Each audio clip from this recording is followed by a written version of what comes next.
तुमने वो स्टैचू वाली इमोजी तो देखी ही होगी, जो कि काफ़ी फ़नी और क्यूट भी दिखती है। तो मैंने भी वो देखी है, बट मुझे लगता था कि ये स्टैचू बने हुए हैं कहीं ना कहीं। तो बट आज मैं स्क्रॉल कर रहा था तो मैंने एक वीडियो देखी, फैक्ट माइंडेड की तरफ से वो वीडियो है। तो उसमें उसने क्लियरली बताया कि इसका क्या राज है, कहाँ पर ये स्टैचू बने हुए हैं, और काफ़ी अच्छे अच्छे फैक्ट्स दिए उसमें, और ये पूरा डिटेल में बताया है। तो चलो हम लोग फैक्ट माइंडेड की वीडियो देखते हैं। All credit goes to fact minded भाई। तो चलो वीडियो स्टार्ट करते हैं गाइस, लेट्स गो। होंगे। क्या आप बता सकते हो कि कौन सा एलिगेटर है और कौन सा क्रोकोडाइल? कैसे सिर्फ इस बंदे के ना बोलने से पूरी दुनिया खत्म होने से बच गई? क्यों आप एक F1 कार ड्राइव नहीं कर सकते? आखिर सूरज स्पेस में जल कैसे रहा है, वो भी F1 कार हम लोग नहीं ड्राइव कर सकते, ये मुझे नहीं पता था गाइस। चलो पूरा वीडियो देखते हैं और आगे क्या होगा देखते हैं। अभी तो ये सन के बारे में बता रहा है, चलो देखते हैं। बिना ऑक्सीजन के। और अगर ये सीढ़ी यहाँ से हटी तो कसम से युद्ध चालू हो जाएगा। लेकिन क्यों और ये जानवर ऐसा क्यों करते हैं? जानने के लिए वीडियो को एंड तक देखना। एम है 50,000 लाइक्स का। ज्यादा नहीं हो गया ये? मतलब कुछ भी। नंबर 15, ये है 2 मुंह और 3 पैर वाला ऐसा जानवर जो दुनिया को पागल बनाना चाहता है, जैसे अभी पागल बना रहा है। दरअसल ये है चींटियां खाने वाला चींटीखोर जाइंट एंटीटर, जिसके असल में 2 सिर नहीं होते, बल्कि ये तो इसकी टांग ही है जो सिर की तरह दिखती है, ताकि जब कोई शिकारी जानवर इस पर हमला करे तो उसे भाई। ऑप्टिकल इल्यूजन हो जाए और वो भाई काफ़ी क्रीपी है भाई इसका फेस, लग रहा है कि भाई किसी की टांग है, पर 5 टांगे तो होंगी नहीं किसी की। इतना तो किसी जानवर को भी समझ में आता होगा। फैक्ट माइंडेड भाई कुछ तो सही बात बोलो यार। चलो आगे देखते हैं। इसकी गर्दन दबोचने की बजाय इसकी टांग मुंह में ले ले। इसीलिए ये सबको पागल बनाकर खुद की जान बचाने के लिए चलता भी इस स्टाइल में है कि पता ही नहीं चलता कि कौन सी इसकी टांग है और कौन सा इसका मुंह। नंबर 14, अगर ये सीढ़ी यहाँ से हटी तो दंगे हो जाएंगे कसम से। ये है चर्च ऑफ द होली अच्छा, सेपल्कर। ऐसा क्यों? क्रिश्चियंस का मानना है कि जीसस को यहीं पे क्रूज पे चढ़ाया गया था, और इसी की वजह से कई सारे ग्रुप आज तक लड़ते आए हैं कि ये बिल्डिंग यानी चर्च है किसकी। पर 160 साल पहले 6 क्रिश्चियन ग्रुप्स ने आपस में एग्रीमेंट साइन किया, जिससे कि बिल्डिंग की ओनरशिप इन 6 ग्रुप्स में शेयर हो गई। और उस एग्रीमेंट में ये लिखा हुआ था कि जब तक ये 6 ग्रुप एक साथ राजी नहीं होंगे तब तक इस चर्च में कुछ भी चेंज नहीं होगा। पर दिक्कत ही यही है कि ये 6 ग्रुप्स कभी एक साथ एक चीज पे राजी ही नहीं होते। और इस भाई 2 लोग तो एक चीज़ पे राज़ी नहीं होते, कभी मुझे मूवी देखने जाना होता है, कभी किसी और को। साथ में 2 दोस्त तो राज़ी नहीं होते, 6 लोग कैसे राज़ी होंगे? पर भाई सेंसिटिव टॉपिक है तो इस पर ज़्यादा बात नहीं करते हैं, आगे बढ़ते हैं। इसलिए जब 2002 में एक मॉन्क ने एक कुर्सी थोड़ी सी इधर से उधर क्या कर दी, इनके बीच तो मैटर हो गया, क्योंकि ये चीज तो इन 6 ने अप्रूव ही नहीं की थी। मैटर हो और गया। 12 मॉन्क इसी मैटर हो गया guys, मैटर। हॉस्पिटल में पहुंच गए। और अब ये सीढ़ी एग्रीमेंट साइन होने के पहले से यहाँ रखी है, और जब तक ये 6 ग्रुप अलाउ नहीं करते, कोई हिला के तो दिखा दे इसको। नंबर 13, इस मछली को दुनिया की सबसे बदसूरत मछली कहा जाता है। दरअसल इस मछली का नाम है ब्लॉफिश। इस मछली को 2013 में दुनिया की सबसे बदसूरत मछली का खिताब दिया गया था। मगर इस मछली के इतना बदसूरत होने का कारण हम इंसान ही हैं। लेकिन वो कैसे? एक्चुअली ये भाई हम लोग हर चीज़ का ही रीज़न होते हैं भाई ख़राब होने का। अब ये मछली भी देखो कितनी अजीब दिख रही है भाई, उसकी आंखें भी बाहर निकल आ रही हैं, देख लो तुम चाहे, कितनी क्रीपी दिख रही है भाई। ह्यूमंस ने करा होगा और कुछ नहीं है भाई, ये ह्यूमंस ने कुछ करा होगा। चलो देखते क्या करा भाई। इतनी बदसूरत नहीं होती, क्योंकि ब्लॉफिश एक डीप सी क्रिएचर है जो समुद्र में 9200 फीट की गहराई में पाई जाती है, जहाँ पर ये बिल्कुल नॉर्मल मछली की तरह ही भाई काफ़ी अच्छी दिख रही है, देखो ये कितनी प्यारी सी दिख रही है। दिखती है। मगर जैसे ही इंसान इसे जमीन पर लेकर आते हैं तो इसकी मसल्स फैल जाती हैं और ये ऐसी बदसूरत दिखने लगती है। नंबर 12, ये है दुनिया भाई उसको कितना पेन होता होगा जब वो आती होगी, तो उसकी मसल पूरी फूल जाती होंगी जब। बट ठीक है कोई बात नहीं, अगला देखते हैं ये क्या है। का सबसे खतरनाक चाकू, जिसे अगर किसी के अंदर घुसेड़ दिया तो उसके चिथड़े ही उड़ा देगा। दरअसल साहब, इसे वास्प तो इंजेक्टर blast हो जा रहा कहते है। हैं, जिसे डाइवर्स के लिए बनाया गया है, ताकि अगर बाई चांस शार्क उन पर हमला कर दे तो इस चाकू को घुसेड़ कर वो उसकी सोचो किसी आइसक्रीम के टब में डाल दिया, उसको क्लिक दिया, सारी आइसक्रीम सबके मुंह पे, मज़ा नहीं आया, कोई बात। चलो आगे देखते हैं। निकलवा दे और शार्क हमला ना करे। इसीलिए इसकी धार में एक छेद होता है जिसमें से CO2 गैस बाहर निकलती है, जो कि नाइफ के पिछले हिस्से पर लगी बोतल में भरी होती है, जिसे यूज करने के लिए आपको बस चाकू घोंपकर बटन दबाना अबे। होगा। और फिर सोचो किसी का केक कट हो रहा हो और उसको यही नाइफ दे दी जाए कि कट करो, फिर वो कट कर रहा हो और बटन दबा दे तो पूरा केक उड़ जाएगा भाई। कैसा सीन रहेगा वो? तुम्हारे बर्थडे में अगर ऐसा हो जाए तो क्या होगा? हाँ ठीक है भाई, माफ़ कर दो, गलती हो गई। 1000 PSI की फोर्स से गैस बाहर निकलेगी और सामने वाले के चिथड़े ही उड़ा देगी।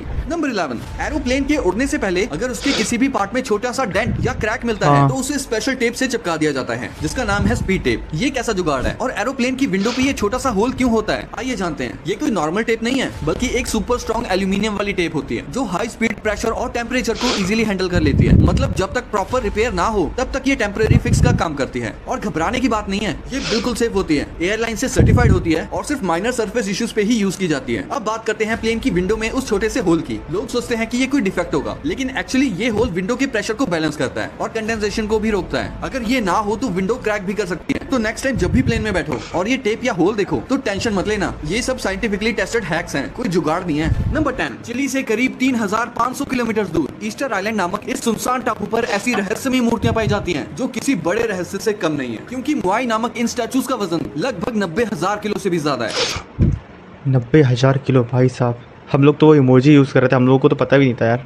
मुझे तो पता नहीं था कि ये स्टैचू भी इतने बड़े होते हैं यार। मैंने सुना तो था स्टैचू के बारे में, कितने भाई 90,000 किलो, बहुत ज़्यादा हो गया। इन्हें उठाना तो दूर की बात, इन्हें घसीटने में ही 500 से ज्यादा लोगों की जरूरत पड़ेगी। साथ ही ये पत्थर इतने मजबूत हैं कि एक रिसर्चर को सिर्फ इसका एक हिस्सा तोड़ने में ही 3 दिन लग गए थे। तो सवाल ये है कि इतने साल पहले इन्हें कैसे काटा गया होगा। वेल, रिसर्च करने के बाद एक स्टैचू पहाड़ के नीचे मिला, जिससे ये बात तो साबित हो गई कि इन स्टैचूज को पहाड़ से काट कर बनाया गया था। अंदाजा लगाया जाता है कि सिर्फ एक स्टैचू को बनाने में 12 लोगों को 1 साल लग गया होगा। पर सवाल ये है कि 14 हाथियों जितने वजनी इन स्टैचूज को आइलैंड के हर कोने में कैसे पहुंचाया गया होगा। कुछ रिसर्च करने के बाद पता चला कि इन स्टैचूज को ऐसे रस्सियों से खींचकर उन्हें आइलैंड के हर कोने में पहुंचाया जाता था। लेकिन वो लोग थे कौन और इन मूर्तियों को बनाने का उनका क्या पर्पस था, ये चीज आज तक एक रहस्य बनी हुई है। नंबर 9, अब इसको फिर से देखो एक बार दोबारा भाई, ये चीज़ देखो, जमीन के कितनी ज़्यादा एक अंदर है। स्टैचू देखो को बनाने में 12 लोगों को 5-6 लोग खड़े हुए थे उसके नीचे तक थी वो, बताओ। और 12 लोग एक स्टैचू बनाने में, 12 लोग, वो भी पूरे साल भर। कितना भयानक स्टैचू होगा भाई वो, कितना ज़्यादा टाइम टेकिंग और कितना टफ होगा उसको बनाना। उस ज़माने में बनाया था, बताओ। 1 साल लग गया होगा। पर सवाल ये है कि 14 हाथियों जितने वजनी इन स्टैचूज को आइलैंड के हर कोने में कैसे पहुंचाया गया होगा। हाँ भाई, कैसे लेके गए होंगे? उस टाइम पे तो ट्रक भी नहीं होते थे, बड़ी बड़ी मशीन्स भी नहीं होती थी भाई यार। मैं तो परेशान हो गया हूँ, ये कैसे ले जाते होंगे यार। ये हो गया पिरामिड कैसे बनाते होंगे पता नहीं भाई। पहले के जो साइंटिस्ट थे या पता नहीं क्या लोग थे वो, कि सब कुछ कर लेते थे। अभी तो मेरे से बॉटल नहीं उठाई जा रही थी, बहुत देर बाद बॉटल उठाई मैंने। कुछ रिसर्च करने के बाद पता चला कि इन स्टैचूज को ऐसे रस्सियों से खींचकर उन्हें आइलैंड के हर कोने में पहुंचाया जाता था। लेकिन वो लोग थे कौन और इन मूर्तियों को बनाने का उनका क्या पर्पस था, ये चीज आज तक एक रहस्य बनी हुई है। नंबर 9, 1962 में निक होलोयाक जूनियर ने दुनिया की पहली विजिबल रेड एलईडी बनाई। कुछ सालों बाद ग्रीन एलईडी भी डेवलप हो गई और इनका यूज कैलकुलेटर्स। तुमको वो चीज़ याद है जब हम लोग क्या बैटरी से ये कनेक्ट करके अपने आप को साइंटिस्ट समझते थे, इंजीनियर समझते थे, और सब लोग प्रेज भी करते थे कि हाँ ये तो इंजीनियर बनेगा। भाई कितना इजी चीज़ थी वो, हम लोगों को पता ही नहीं था वो चीज़। बेवकूफ़ बनाया गया यार हम लोगों को। डिजिटल वॉचेस और इंडिकेटर्स में होने लगा, लेकिन RGB रेड ग्रीन ब्लू इस कलर सिस्टम को कंप्लीट करने के लिए ब्लू एलईडी का होना जरूरी था। बिना इसके ना व्हाइट एलईडी बन सकती थी, ना ही फुल कलर डिस्प्ले पॉसिबल थे। बड़ी बड़ी कंपनीज जैसे IBM, सोनी और पैनासोनिक ने ब्लू एलईडी बनाने की कोशिश की, लेकिन 30 साल की रिसर्च के बाद भी सब फेल हो गए। ब्लू लाइट के लिए एक स्पेशल मटेरियल चाहिए था, गैलियम नाइट्रेट, जिसे हैंडल करना काफी मुश्किल था। फिर 1993 में शुजी नाकामुरा ने इस इम्पॉसिबल चैलेंज को पूरा किया और एफिशिएंट ब्लू एलईडी डेवलप कर ली। अब जब RGB कलर सिस्टम सूजी नाकामोरा, सूजी खा लो नाकामोरा, जस्ट किड। तो सूजी नाकामोरा भाई अभी भी जिंदा है, बताओ। ये वो भी इतना यंग है यार। तो ऐसे लोगों को हमें सैल्यूट करना चाहिए, क्योंकि हम जिस लाइट में बैठे हैं वाइट कलर की, वो इन्हीं की दी हुई है भाई। चलो कंप्लीट हुआ तो व्हाइट एलईडी भी बनाई गई, या तो RGB मिक्स करके या ब्लू एलईडी के ऊपर फॉस्फोर कोटिंग लगाकर। आज के स्मार्टफोन्स, टीवीज, लैपटॉप्स और एलईडी बल्ब सब इसी ब्रेक थ्रू की वजह से। जिस लैपटॉप में देख रहा हूँ, जिस फ़ोन से ये रिकॉर्ड हो रहा है और जिस फ़ोन में तुम लोग ये देख रहे हो, सारी चीज़ें इनकी वजह से चल रही हैं भाई। वाइट कलर जो है, मतलब ब्लू कलर जो इन्होंने बनाया उससे वाइट बनाई है सब। जो यहाँ पर लाइट चल रही है वो भी इनकी वजह से है, जो यहाँ पर लाइट चल रही है वो भी इनकी वजह से है। थैंक यू सो मच सूजी जी आपका धन्यवाद। पॉसिबल हुए। शुजी नाकामुरा को इस शानदार इन्वेंशन के लिए 2014 में नोबेल प्राइज इन फिजिक्स मिला। नंबर 8, क्या आपने कभी सोचा है कि सूरज अंतरिक्ष में जल कैसे रहा है? क्योंकि धरती पर जब भी आग जलती है तो ऑक्सीजन की वजह से ही जल पाती है। अगर ऑक्सीजन ना रहे तो आग भी नहीं जलेगी, पर अंतरिक्ष में तो हवा है ही नहीं, तो सूरज कैसे जल रहा है? तो देखो, सूरज एक्चुअली में जल नहीं रहा, बल्कि न्यूक्लियर फ्यूजन की वजह से हीट और लाइट को प्रोड्यूस कर रहा है। सूरज 92% हाइड्रोजन और 8% हीलियम से बना हुआ है। सूरज की स्ट्रॉन्ग ग्रेविटी की वजह से जब हाइड्रोजन एटम्स आपस में टकराते हैं तो वो एनर्जी के रूप में हीट और लाइट को प्रोड्यूस करते हैं। अब एक एटम से तो इतना फर्क नहीं पड़ता, पर जब करोड़ों अरबों एटम्स एक साथ टकराते हैं तो वो काफी ज्यादा एनर्जी प्रोड्यूस करते हैं, जो हीट और लाइट के रूप में हमारी धरती तक पहुंचती है। नंबर 7, इसीलिए आप एक F1 कार ड्राइव नहीं कर सकते, क्योंकि F1 कार का रिएक्शन टाइम एक नॉर्मल इंसान से 3 गुना ज्यादा तेज होता है, लगभग 200 मिलीसेकंड्स। इतना तेज कि वो 300 किलोमीटर पर आवर की स्पीड पर भी एक्सीडेंट होने से बच सकते हैं। और एक फन फैक्ट, बिल्ली का रिएक्शन टाइम होता है 40 मिलीसेकंड्स के आसपास, और F1 कार से टर्न लेते समय ड्राइवर की नेक पे 40 किलो तक की फोर्स लगती है। इसीलिए F1 ड्राइवर्स की गर्दन 40 किलो। नॉर्मल आदमी के हाथ जितनी स्ट्रॉन्ग। तुमको पता, अगर नहीं है तो 40 किलो बता देता हूँ कितना होता है। 40 किलो एक सिलेंडर जो होता है ना, भरा हुआ सिलेंडर, उससे ज़्यादा फिट होता है शायद 40 किलो। बहुत होता है भाई। आगे देखते हैं भाई, सिस्टम तो सब खराब हो गया है। होती है। अब ब्रेकिंग की बात करें तो F1 कार की ब्रेक प्रेस करने के लिए 100 से 150 किलो तक की फोर्स लगती है, और जब ये ड्राइवर तेज ब्रेक मारते हैं या शार्प टर्न लेते हैं तो उनपे 5G या 6G तक की फोर्स पड़ती है, जो किसी नॉर्मल इंसान को बेहोश करने के लिए काफी है। 5G 6G इंटरनेट वाला नहीं, ग्रेविटेशनल फोर्स। मतलब अगर एक नॉर्मल मुझे भी भाई 5G 6G इंटरनेट वाला लगा था। इंसान F1 कार में बैठेगा तो शायद टर्न लेने से पहले ही वो बेहोश हो जाए। और इतना सब कुछ झेलने के साथ साथ F1 ड्राइवर्स को कॉकपिट का 50 डिग्री सेल्सियस जितना टेम्परेचर भी झेलना पड़ता है। मतलब अंदर एसी नहीं, तंदूर चालू रहता है। इसीलिए उन्हें मिलता है एक स्पेशल फायर प्रूफ सूट, वरना भाई रेस के बीच में टिक्का बन जाए ड्राइवर का। नंबर 6, ये वो नहीं है जो आप सोच रहे हो। दरअसल इस जानवर का नाम भाई हम लोगों ने F1 देखी है, पर इतना नहीं पता था कि इतना स्ट्रगल बेचारों को करना पड़ता है। मुझे लगता था कि वो लोग एंजॉय करते होंगे गाड़ी चलाते हुए इतनी तेज 200-300 की स्पीड में। है ऑटर, जो तालाब, नदी और समुद्र के किनारे रहता है, और ये पानी में भी रह सकता है। ये जानवर पत्थरों को उछालने और पकड़ने में तो एकदम एक्सपर्ट होता है, क्योंकि ऑटर को पत्थरों से खेलना बहुत पसंद होता है। लेकिन ये पत्थरों से ही क्यों खेलते हैं? वेल, कुछ लोग मानते हैं कि ऑटर पत्थरों से शेल तोड़ने की प्रैक्टिस करते हैं, क्योंकि जो सी ऑटर होते हैं वो शेल वाले जीवों को खाते हैं, तो ये उनके शेल को पत्थर से तोड़कर ही उन्हें खाते हैं। लेकिन इसके अलावा भी कुछ लोग मानते हैं कि ऑटर काफी चंचल स्वभाव के होते हैं, और भाई कितने क्यूट है यार, क्या हरकतें कर रहा है अजीब ऐसा अजीब। करने में मजा आता है, इसीलिए ये ऐसा करते हैं, बट सही रीजन किसी को नहीं पता। नंबर 5, देसी दारू पीकर रेहान नाम का ये लड़का शेर के बाड़े में कूद गया, और फिर जैसे ही शेर इसे खाने को आगे बढ़ा तो इसने शेर को ही उंगली दिखा दी, और शेर बेचारा सोच में पड़ गया कि आखिर इसमें इतनी हिम्मत कैसे आ गई। जिसके बाद रेहान भाई ने कुछ देर शेर से बात की तो शेर को घंटा भी समझ नहीं आई, इसीलिए भाई को गुस्सा आ गया और वो शेर को ही डराने लगा, और इसका ये कॉन्फिडेंस देखकर शेर भी कंफ्यूजन में चला गया। रिहान भाई वापस चले जाओ, वरना जब काटेगा ना वो, तो ऐसी ऐसी जगह पे काटेगा ना कि तुम घर पहुंच नहीं पाओगे। घर वाले सोचेंगे कि क्या हो गया भाई, किसने ये क्या कर दिया। बहुत गलत जगह पे काटेगा भाई, बहुत गलत जगह पे रिहान भाई। फिर ये शेर है या फिर मैं? एनीवेज लास्ट में शेर इसकी बोटियां तोड़ता उससे पहले ही जू ऑफिशियल्स ने रेहान भाई को सही सलामत बाहर निकाल लिया। नंबर 4, अगर आज आप जिंदा हो तो सिर्फ इस आदमी की वजह से। भाई सुन के शॉक लगेगा, लेकिन भाई एक तो इसकी वजह से जिंदा हूँ मैं, इसके पहले वाले की वजह से मैं वो कर रहा था, लाइट वाली चीज़ें देख रहा था, जैसे कि अभी लाइट चल रही है, तुम लोग देख रहे हो वो भी लाइट वाला था। भाई मैं जिंदा ही क्यों हूँ, सबके भरोसे ही हूँ क्या? 27 अक्टूबर 1962 को दुनिया बस एक न्यूक्लियर वॉर से एक बटन दूर थी। क्यूबन मिसाइल क्राइसिस चल रही थी, तभी यूएस नेवी को एक अननोन सबमरीन दिखी जो समुद्र के काफी अंदर थी, और जब पता लगाया गया तो ये सबमरीन सोवियत यूनियन की निकली, और भाई वो सबमरीन लबालब भरी हुई थी न्यूक्लियर वेपन से। नाम था B-59। अब यूएस नेवी ने उस सबमरीन को पानी के सरफेस पर बुलाने के लिए 2-4 छोटे मोटे धमाके किए, पर इसका तो उल्टा ही असर हो गया, क्योंकि वो सबमरीन पानी के इतनी अंदर थी कि जो लोग सबमरीन में थे उनका कोई कनेक्शन बाहर से हो ही नहीं पा रहा था, जिससे वो पता लगा पाए कि जो बम फोड़े गए ये उन पे अटैक किया गया है या हमको ऊपर बुलाकर बातचीत करने के लिए फोड़े गए हैं। उस सबमरीन में एक न्यूक्लियर टॉर्पीडो था, जिसे लॉन्च करने के लिए इन 3 लोगों की परमिशन चाहिए थी जो सबमरीन में थे। अगर ये तीनों एग्री कर जाते न्यूक्लियर अटैक करके जवाब देने के लिए, तो भाई खत्म था सब कुछ। कैप्टन और पॉलिटिकल ऑफिसर दोनों हाँ कह चुके थे, लेकिन तीसरा आदमी जिसका नाम था वसीली आर्किपोव, उसने मना कर दिया। उसने बोला हो सकता है ये सिर्फ एक वार्निंग हो, जब तक कंफर्मेशन नहीं मिलता हम कुछ नहीं करेंगे। और भाई बस उसके ना कहने की वजह से न्यूक्लियर वॉर टल गई। सोचो अगर वसीली हाँ कह देता तो यूएस पे अटैक होता, और उसके बाद वर्ल्ड वॉर।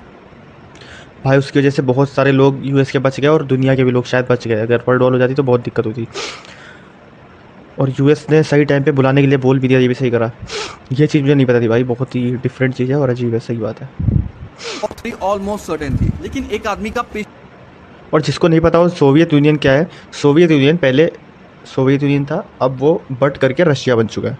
तो आप समझ चुके होंगे, रशिया रूस, समझे? नहीं समझे तो देखो आगे, नहीं समझे तो ठीक है।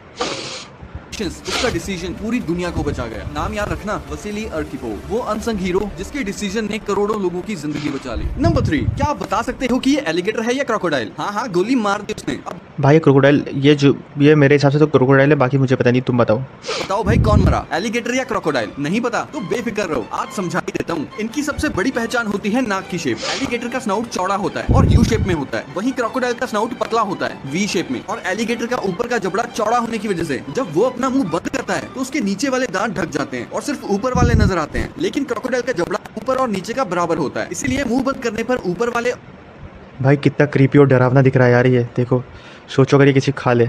और नीचे वाले दोनों दांत साफ दिखते हैं। नंबर 2, ये है कयामत का बैंक, जो शायद कयामत के दिन ही खुलेगा। नॉर्वे के एक ठंडे और सुनसान आइलैंड पे एक वॉल्ट बना हुआ है, नाम है स्वेलबर्ड ग्लोबल सीड वॉल्ट। और भाई इसके अंदर जाते ही मिलता है एक हैवी सिक्योर गेट, जिसके पीछे रखे हैं हजारों स्टील के डब्बे। अब सोचो उनमें क्या होगा, सोना, चांदी, हीरे मोती? ऐसा कुछ भी नहीं, इनमें रखे हैं दुनिया भर की हर इंपॉर्टेंट फसल के बीज, गेहूं, दाल, चावल, छोले, मक्का, सब कुछ। हर कंट्री ने अपने बीज यहाँ भेज रखे हैं और रीजन भी सॉलिड है। अगर कभी फ्यूचर में ऐसा कुछ हो गया जैसे वर्ल्ड वॉर, भूकंप, क्लाइमेट कोलैप्स या एस्ट्रो टकरा गया और दुनिया की पूरी क्रॉप्स बर्बाद हो गई, तो यहाँ से बीज निकाल के दोबारा उगाया जा सके। इसीलिए इसे बोलते हैं डूम्सडे वॉल्ट, यानी कि कयामत का बैंक। अब सोच के देखो भाई कयामत का बैंक, डूम्स, पता नहीं क्या बोला आगे, मैं तो समझ ही नहीं पाया। बट इसमें ये सही चीज़ है कि अगर पूरा दुनिया सोचो तबाह हो जाए, ऐसा मैंने सपने में कई बार देख चुका हूँ कि हाँ ये लड़ाई होगी, वो हो गई।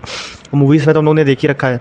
तो अगर पूरी दुनिया अगर ख़त्म हो जाए, कुछ लोग बचे, तो वो लोग यहाँ से क्रॉप ले करके फिर उगा सकते हैं, या वर्ल्ड वॉर हो किसी ने जाए। इस बैंक को ही लूट लिया तो एवरीबॉडी, सबके सब चोर हैं साले। नंबर 1, ये है ये लॉजिक बहुत डिफरेंट था, बैंक को लूट लिया। अब भाई कौन लूटेगा जाके यार, वहाँ पर सिक्योरिटी भी तो बहुत टाइट थी, और इतनी ठंड में जाएगा कौन वहाँ पर? देखो समंदर के नीचे बना ताजमहल, जिसे एक नर पफरफिश ये हम लोग फाइनल वाला अपना फैक्ट देख रहे हैं, जो कि ताजमहल कुछ बता रहा है ये।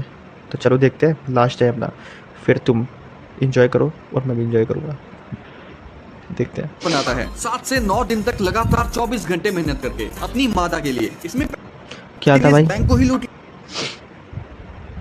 लिया तो एवरीबॉडी, सबके सब चोर हैं साले। नंबर 1, ये है समंदर के नीचे बना ताजमहल, जिसे एक नर पफरफिश बनाता है 7 से 9 दिन तक लगातार 24 पफर फिश 7 से 9 दिन में बनाता है भाई, हर समय। घंटे मेहनत करके अपनी मादा के लिए। इसमें पहले ये समंदर की रेत में ऐसे नाच नाच के बेहतरीन डिजाइन बनाता है और फिर उसे सजाने के लिए शेल्स के टुकड़े उठा उठा कर लाता है और तमीज से सजा देता है। और अगर कोई टुकड़ा इस बीच में डिजाइन खराब करने आ जाए तो ये उसे तुरंत हटा देता है, वरना मादा नाराज हो जाएगी। एनीवेज, तैयार होने के बाद भाई कितना तगड़ा लग रहा है यार, ये कितना मस्त है। लग रहा है कि कोई बहुत तगड़े इंजीनियर ने बना रखा है। देखो क्या बनाया है भाई ये। मादा मटकती हुई आती है और सबके ताजमहल चेक करती है, और जिसका भी सबसे मस्त लगता है उसी के बीच बैठकर मादा अंडे दे देती है। तो ये अरे ठीक है, अपना फाइनल वीडियो कंप्लीट हो चुका है, ये सब देख चुके हैं, ये सब बाद में देखेंगे नेक्स्ट टाइम। और एक बार फिर से फैक्ट माइंडेड भाई को थैंक्स, क्योंकि उन्होंने इतनी अच्छी वीडियो बनाई और पूरा क्रेडिट हम लोग उनको देते हैं। तो चलो अपनी नेक्स्ट वीडियो अगली बार देखेंगे, डे आफ्टर टुमारो।